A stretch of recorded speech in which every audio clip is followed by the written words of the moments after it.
वहाँ से जो विद्यार्थी केवड़िया से दर्शन करके यहाँ पर आए हैं, उन्होंने उस महापुरुष के स्टैचू को देखा है और उनसे प्रेरणा लेकर के मैं समझता हूँ कि भारत भूमि की वो सुगंध है, गंध है, उस गंध तक वो विद्यार्थी गंध को जगह जगह पहुँचाने का काम करेंगे।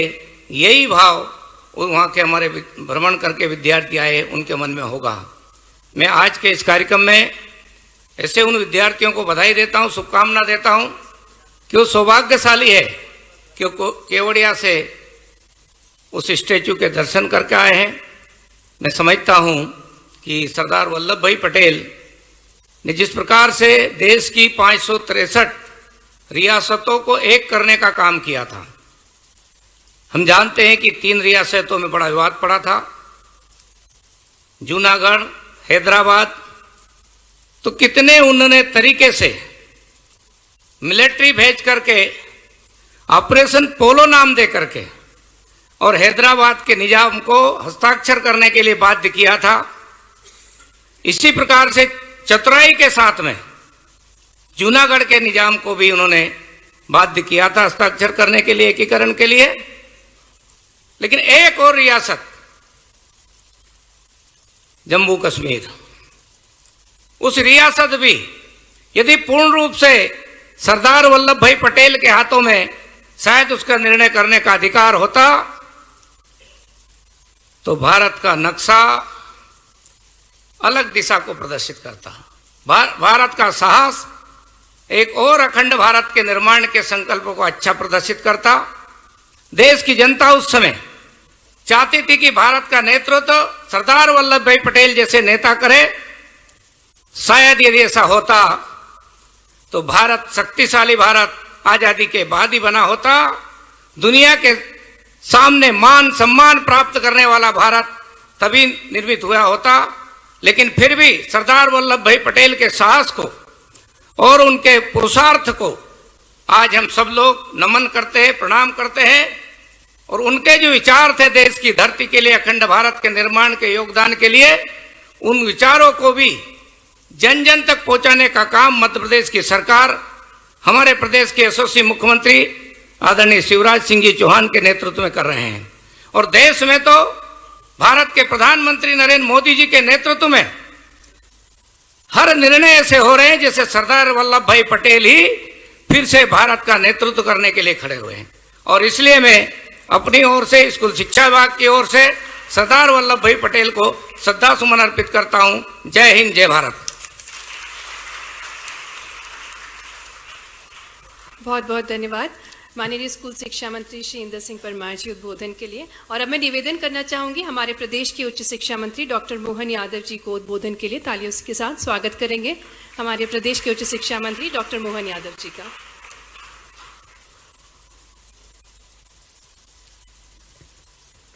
सरदार वल्लभ भाई पटेल की जयंती के अवसर पर मंच पर विराजमान महामहिम श्रीमान मंगू भाई पटेल साहब, हमारे सबके चहेते और यशस्वी मुख्यमंत्री श्रीमान शिवराज सिंह जी भाई साहब, मंच पर अभी अभी जिनने अपना भाषण समाप्त किया स्कूल शिक्षा मंत्री मेरे प्रारंभ से मित्र माननीय इंदर सिंह जी परमार साहब, महापौर मैडम राय, मैडम समी, इस अवसर पर मौजूद आप सब, आज एक ऐसी विभूति के लिए हम स्मरण करने बैठे हैं जिनके कारण से हम ये मान के चले लगभग 1000 साल की गुलामी के बाद वो अवसर आया था जो भारत अपना एक अलग रूप दिखा करके एक लंबे संघर्ष के बाद कोई अपनी बड़ी मुकाम हासिल करने जा रहा था।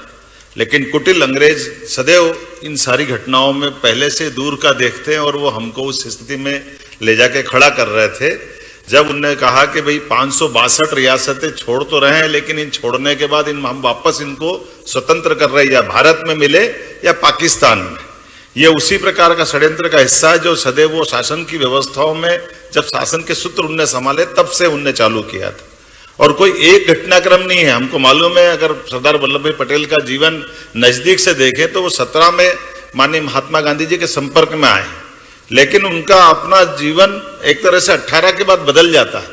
पूरा जीवन जिस प्रकार से उनने महात्मा गांधी जी का वो जो प्रयोग जिसमें जनता का सहयोग लेकर के बड़े से बड़े एक तरह से निर्णय के खिलाफ समाज को खड़ा करके अपने आप में विजय हासिल कर लेते हैं। ये निर्णय हमने तब भी देखा जब अपने को मालूम है कि चारों रियासतों का मैं उल्लेख नहीं करूंगा, समय की कमी है, चारों रियासतों ने विरोध किया तो समाज का साथ लेकर के और सेना के बलबूते पर जिस भोपाल में हम ये कार्यक्रम कर रहे हैं ये भी उसका एक हिस्सा था।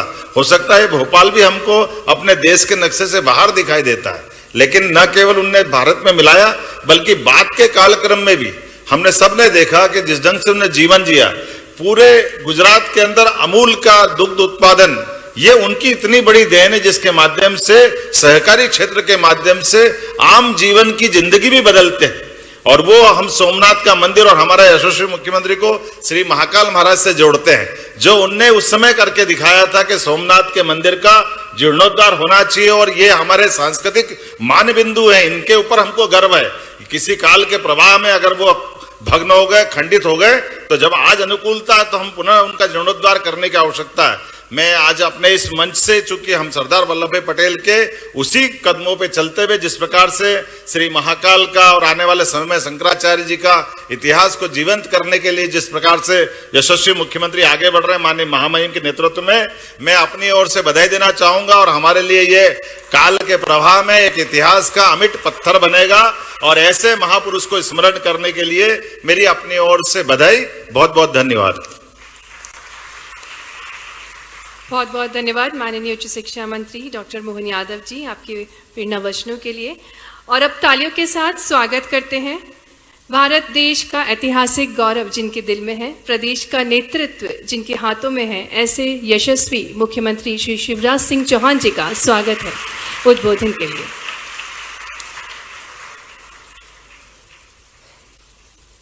भारत माता की, भारत माता की।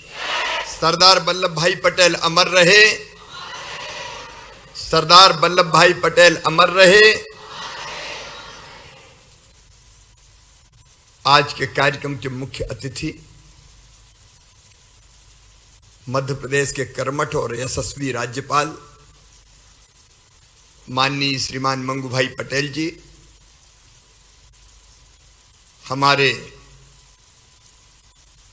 स्कूली शिक्षा मंत्री भाई इंदर सिंह परमार जी, उच्च शिक्षा मंत्री डॉक्टर मोहन यादव जी, शिक्षा विभाग की हमारी मेयर बहन मालती राय जी, रश्मि जी, उपस्थित सभी वरिष्ठ नागरिकगण और मेरे प्रिय भांजे और भांजियों। अभी हम देख रहे थे राजेश्वरी ने बहुत ओजस्वी ढंग से, बहुत कम शब्दों में जिन्होंने देश का एकीकरण किया, ऐसे लौह पुरुष सरदार वल्लभ भाई पटेल की जीवन यात्रा के बारे में हमें बताया। आदरणीय इंदर सिंह जी ने और आदरणीय मोहन यादव जी ने उसी चर्चा को और आगे बढ़ाया। सचमुच में अद्भुत थे सरदार पटेल। है समय नदी की धार के जिसमें सब बह जाया करते हैं, लेकिन कुछ ऐसे होते हैं इतिहास बनाया करते हैं। एक तरफ संघर्ष का इतिहास, जब भारत माता के पैरों में परतंत्रता की बेड़ियां पड़ी हुई थी, तब वो आजादी के लिए जूझे महात्मा गांधी जी के नेतृत्व में। और अन्याय कहीं भी हुआ, सरदार पटेल उसके खिलाफ जाके डट गए। चाहे वो खेड़ा आंदोलन हो और चाहे बारडोली सत्याग्रह, चाहे भारत छोड़ो आंदोलन हो, आजादी की लड़ाई में उन्होंने अतुलनीय योगदान दिया। लेकिन सबसे महत्वपूर्ण योगदान जिसके बारे में तीनों वक्ताओं ने अभी चर्चा की, अगर सबसे महत्वपूर्ण योगदान था, बाकी तो सभी महत्वपूर्ण थे क्योंकि देश की आजादी की लड़ाई का भी कई स्थानों पर उन्होंने नेतृत्व किया, झंडा सत्याग्रह हो, अलग अलग आंदोलन हो, सरदार डट जाते थे। लेकिन अंग्रेजों ने बड़ी कुटिल चाल चली। वो ये मानते थे कि हम चले गए तो भारत टुकड़े टुकड़े हो जाएगा, खंड खंड हो जाएगा, और ने स्वतंत्र कर दिया। आपके 563 अलग अलग राज्य हुआ करते थे। उनके राजाओं को, नवाबों को, तुम्हें जहां जाना जाओ, भारत में रहना भारत में रहो, नहीं तो पाकिस्तान चले जाओ, नहीं तो स्वतंत्र रहो। वो सोचते ये थे कि ये सब भारत के साथ नहीं जाएंगे, भारत तितर बितर हो जाएगा। लेकिन उनको शायद सरदार की ताकत का एहसास नहीं था। सरदार वल्लभ भाई पटेल गृह मंत्री थे, उनके जिम्मे यह काम आया कि वो देसी रियासतों का भारत में विलय करें और एक एक करके सारे राजाओं को, नवाबों को सरदार पटेल ने बुलाया। जो सीधे से मान गए उनको सीधे से मना के भारत में विलय करवाया, और अगर सीधी उंगली से घी नहीं निकला तो उंगली टेढ़ी करके भी विलय के समझौते पर हस्ताक्षर करवाया। अब निजाम के अंदर के हमें स्वतंत्र रहना है। जूनागढ़ के नवाब और भोपाल के नवाब भी, ये सरदार पटेल की सूझबूझ थी कि जहां जरूरत पड़ी वहां कह दिया कि अगर गड़बड़ की तो हम छोड़ेंगे नहीं। तो चुपचाप इन लोगों ने हस्ताक्षर किए। 563 रियासतों का भारत में सफलता पूर्वक विलय करा के भारत माता की अतुलनीय सेवा की सरदार वल्लभ भाई पटेल ने, और इसके लिए देश उनके सामने नतमस्तक है। हम उनके चरणों में प्रणाम करते हैं। भारत को एक किया। इसीलिए तो प्रधानमंत्री नरेंद्र मोदी जी ने स्टैच्यू ऑफ यूनिटी बनवाया। और ये बात सही है। पंडित जवाहरलाल नेहरू जी ने कहा कि बाकी रियासतों को देखे सरदार पटेल, लेकिन कश्मीर का मामला मैं देखूंगा। आप जानते हैं कश्मीर पर पाकिस्तानी हमला हुआ। कश्मीर के राजा हरि सिंह जी ने फैसला किया था कि हम भारत में विलय करेंगे। उस हमले के बाद भारत की फौजें वीरतापूर्वक लड़ रही थी। लगातार हम अपनी जमीन पाकिस्तानी कब्जे से छुड़ाते जा रहे थे, लेकिन पंडित नेहरू जी ने अचानक युद्ध विराम कर दिया, और जिसको आज आजाद कश्मीर कहा जाता है वो हमारा कश्मीर, भारत का कश्मीर। उस कश्मीर के बिना भारत अधूरा है, पूरा नहीं हो सकता। और वो संकल्प अभी भी हमारे दिल में है कि उसको कभी न कभी वापस लेंगे। अगर ये मामला भी सरदार पटेल के हाथों होता तो युद्ध विराम नहीं होता, एक एक इंच जमीन भारत की होती, एक एक इंच जमीन भारत की होती। लेकिन सरदार पटेल जी के जिम्मे जो काम था, उन्होंने जिस ढंग से किया वो अद्भुत है। वो भारत के गृह मंत्री के, उप प्रधानमंत्री के रूप में सचमुच में लौह पुरुष थे।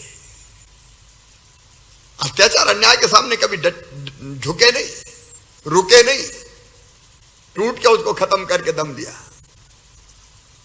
उनने गुलामी के जमाने की ब्यूरोक्रेसी को लोक सेवा के रूप में आजाद भारत में परिवर्तित कर दिया। लोक सेवा के रूप में परिवर्तित किया। आज हम गदगद हैं, आनंदित हैं। वर्षों तक उनके योगदान को कभी याद नहीं किया गया। इस देश का दुर्भाग्य था कि एक खानदान को पूरा श्रेय दिया जाता था, भारत को आजादी नहीं दिलाई। लेकिन मैं भारत के यशस्वी और कर्मठ प्रधानमंत्री श्रीमान नरेंद्र मोदी जी को हृदय से धन्यवाद दूंगा। आजादी के 75वें वर्ष और उसके पहले भी जो हमारे आजादी के बाकी नायक थे, उन सबके योगदान को स्मरण किया तो प्रधानमंत्री नरेंद्र मोदी जी के नेतृत्व में आज हमारे देश ने किया, आज हमारे भारत में किया। कल प्रधानमंत्री जी भी जा रहे हैं, हम लोग भी जा रहे हैं, गवर्नर साहब भी जा रहे हैं मानगढ़ में, जहां 1,500 हमारे भील साथियों ने आजादी के लिए बलिदान दिया था। मध्य प्रदेश के ही टंट्या भील, भीमा नायक, चंद्रशेखर आजाद, पंडित राम प्रसाद बिस्मिल, रघुनाथ शाह, शंकर शाह, अमर सिंह, शहीद कुंवर चैन सिंह, ठाकुर रणवत सिंह, एक नहीं अनेकों क्रांतिकारी हुए, उनको कभी याद नहीं किया गया। लेकिन आज देश उनको स्मरण कर रहा है और उनकी सरदार पटेल जी की स्मृति को तो अमर कर दिया नरेंद्र मोदी जी ने, प्रधानमंत्री जी ने स्टैच्यू ऑफ यूनिटी बना के, आसमान को छूता हुआ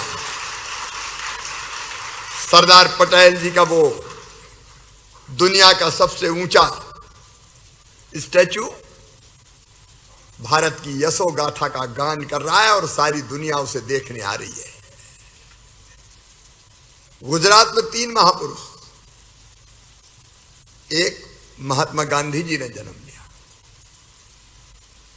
बापू ने कमाल किया, गांधी जी के ऋण से हम कभी उऋण नहीं हो सकते।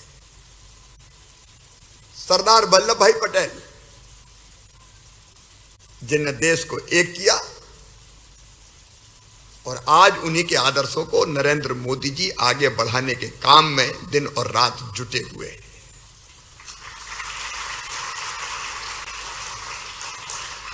मेरे प्रिय बेटा बेटियों, केवड़िया जाओ, स्टैच्यू ऑफ यूनिटी देख के आओ। धीरे धीरे कार्यक्रम बने और आज मोहन जी ने और उल्लेख किया श्री महाकाल महालोक का, तो उच्च शिक्षा मंत्री और स्कूली शिक्षा मंत्री दोनों अब कार्यक्रम बनाओ, बच्चों को श्री महाकाल महालोक भी लेके जाओ।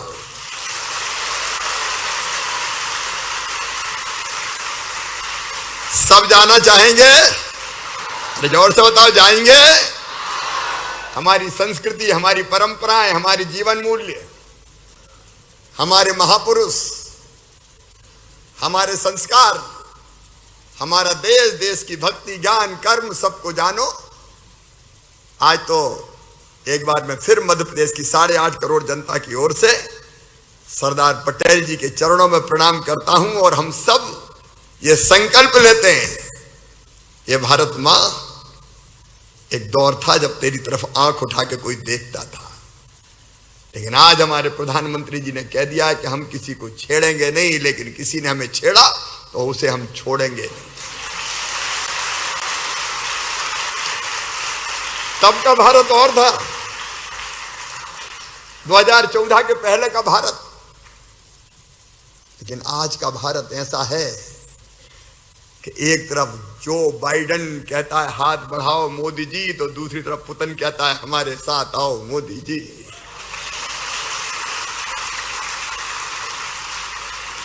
जब यूक्रेन का और रूस का युद्ध हुआ, अपने बच्चे पढ़ रहे थे, वहां संकट में फंस गए थे, बाहर निकलना था, क्या करें? तो यहां से कह दिया गया तिरंगा हाथ में लेके निकल जाओ।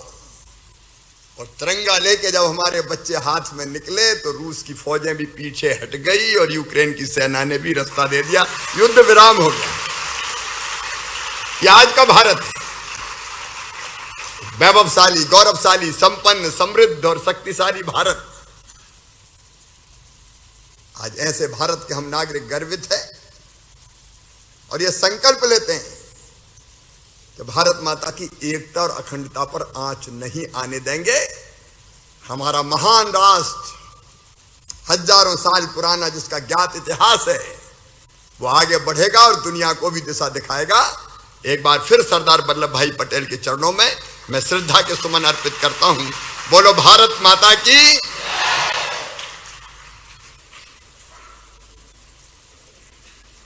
बहुत बहुत धन्यवाद माननीय मुख्यमंत्री जी, सरदार वल्लभ भाई पटेल जी की वीर गाथा हम सभी से साझा करने के लिए और हमारे प्रदेश के विद्यार्थियों के लिए जो आपने सौगात दी है महाकाल भ्रमण के लिए, उसके लिए भी बहुत बहुत धन्यवाद। और अब हम सभी उत्सुक हैं हमारे प्रेरक मार्गदर्शक मध्य प्रदेश के माननीय राज्यपाल श्री मंगूभाई पटेल जी के प्रेरणा वचनों को सुनने के लिए। निवेदन माननीय राज्यपाल मध्य प्रदेश श्री मंगूभाई पटेल जी से उद्बोधन के लिए।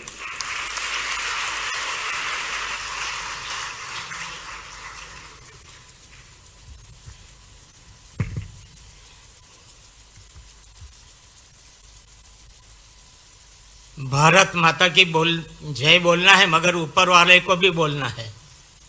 मैंने देखा यहाँ से ऊपर से आवाज नहीं आती। भारत माता की वंदे वंदे। राष्ट्रीय एकता दिवस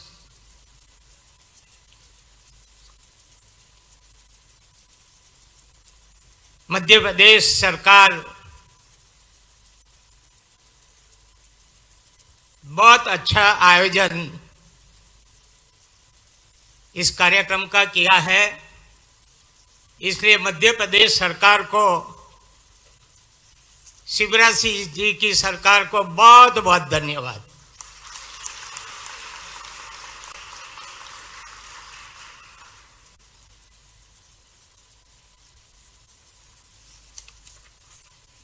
कार्यक्रम में उपस्थित जो एक दिन भी रुकते नहीं, कोई दिन ऐसा नहीं होगा उनका कोई कार्यक्रम नहीं हो। मैं सच्ची बात बोल रहा हूं तो हाँ तो बोलिए। ऐसे माननीय मुख्यमंत्री श्री शिवराज सिंह जी, उच्च शिक्षा मंत्री मोहन यादव जी, स्कूल शिक्षा मंत्री इंदर सिंह परमार, भोपाल के महापौर मालती राय जी, प्रमुख सचिव स्कूल शिक्षा रश्मि जी, उपस्थित अधिकारीगण, महानुभावों, भाइयों और बहनों, प्यारे बच्चों, पत्रकार मित्रों, राष्ट्रीय एकता दिवस पर सभी देशवासियों को बहुत बहुत शुभकामनाएं। एक भारत श्रेष्ठ भारत के लिए जीवन का हर पल जिसने समर्पित किया, ऐसे राष्ट्र नायक सरदार वल्लभ भाई पटेल को आज देश अपनी श्रद्धांजलि दे रहा है। सरदार पटेल जी के इतिहास में नहीं, बल्कि हम देशवासियों के हृदय में बसते हैं।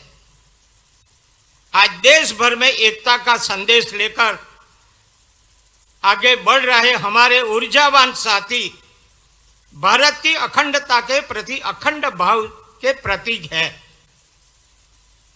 यह भावना राष्ट्रीय एकता दिवस के विभिन्न आयोजन में भली भांति दिख रही है। यहाँ बरकतुल्लाह की बेटी ने सरदार पटेल का जीवन चरित्र की बात बहुत अच्छी तरह किया। मैं बेटी को बहुत बहुत धन्यवाद देता हूं।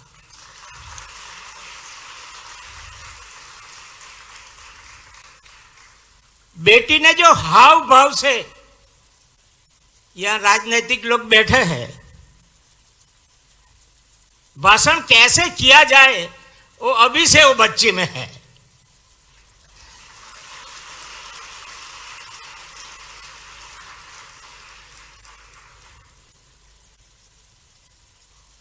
बहुत से अभी मुख्यमंत्री से ने कोई आपके लिए लाभ की बात किया तो सबने बहुत तालियां बजाई, लाभ हुआ इसलिए। मगर वो बच्ची ने बताया कि सरदार पटेल जी का जीवन कैसे रहा। और ये कार्यक्रम में यहां हम शुरू में आए तो वहां प्रदर्शनी भी लगी है। मैं सभी बच्चे को, छात्र छात्राओं को आग्रह करूंगा कि एक एक बच्चे वो प्रदर्शनी देखे।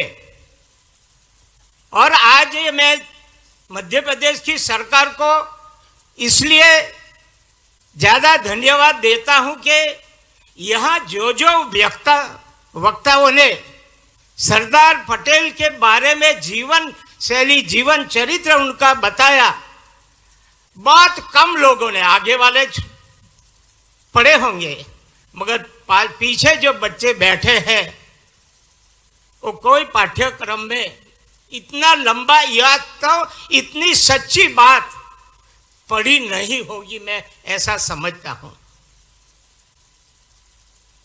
परमार जी ने सीधे बताया, चतुराई से वल्लभ भाई सरदार को कहीं को समझाया और मुख्यमंत्री ने अलग भाषा में समझाया। नहीं माने उसको कैसे तरह मनाया गया। राष्ट्रीय भावना के मूल स्वरूप सरदार पटेल कैसे थे और कैसे काम कर गए, जो आज 147वीं जन्म जयंती है उनकी, उनके जीवन में से एक एक दृष्टांत भी ले और हम उसी तरह जिएंगे तो हम कह सकते हैं गौरव से कि हम पूरे भारतीय हैं और हम देशभक्त हैं। इसी मिट्टी में हमने जन्म लिया है। हमारा ये कर्म बनता है कि इस मिट्टी के जन्म हुए लेते हुए हम कभी भी ऐसा काम नहीं करें ये भारत भूमि को कभी भी लांछन लगे। सभी को यहां से प्रतिज्ञा करके जाना है। महापुरुषों के जीवन में से हम कुछ ना कुछ लेते हैं तो ये भी लेना चाहिए कि कुछ भी हो जाए हम भारत माँ को कभी भी लांछन नहीं लगाएंगे, ऐसा हमारा जीवन रहेगा। ऐसे तय करके हमको जाना है।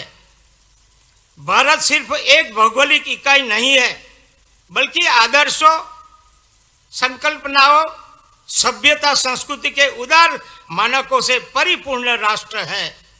धरती के जिस भूभाग पर हम 130 करोड़ से अधिक भारतीय रहते हैं वो हमारी आत्मा का, हमारे सपनों का, हमारी आकांक्षाओं का उखंड हिस्सा है। सैकड़ों वर्षों से भारत के समाज में, परंपराओं में लोकतंत्र की जो मजबूत बुनियाद विकसित हुई है उसने एक भारत की भावना को समृद्ध किया है। लेकिन हमें यह भी याद रखना है कि नाव में बैठे हर मुसाफिर को नाव का ध्यान रखना ही होता है। इसलिए